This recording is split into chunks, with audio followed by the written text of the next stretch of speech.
Good job, buddy. It's the first day of kindergarten for 5-year-old Kip. Nerve-wracking for his mother, but something she felt she had to do to maintain his support. We only get funding if he goes to school. But even with extra workers there to support Kip, who has neurodevelopmental disabilities, Sharon Roberts has fears. Kip tends to try to run away if he's overwhelmed. Having outdoor learning for the first half of the day, which obviously creates, I think, other opportunities for him to go missing. And so that's my biggest fear. In Ottawa, Claudine Santos will send her son William, who is blind, to school for a few hours each day. He'll go into his own braille room. He'll only have interactions with 2 teachers.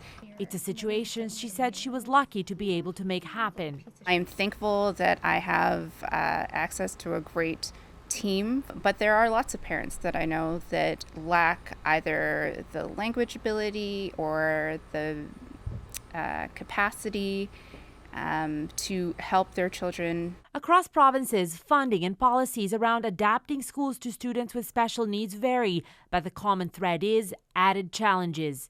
It's harder when a child has vision loss and can't tell where the lines are marked to not cross over.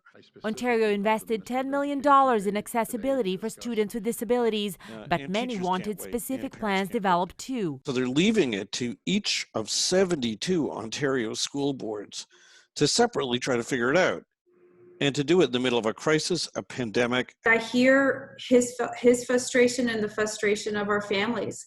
I do know that what the ministry has provided us, we are still being very challenged to ensure that we can address all the needs. Until then, families of students with disabilities will have to use the problem-solving skills and patience they had to develop long before the pandemic. Sumanac-Johnson, CBC News, Toronto.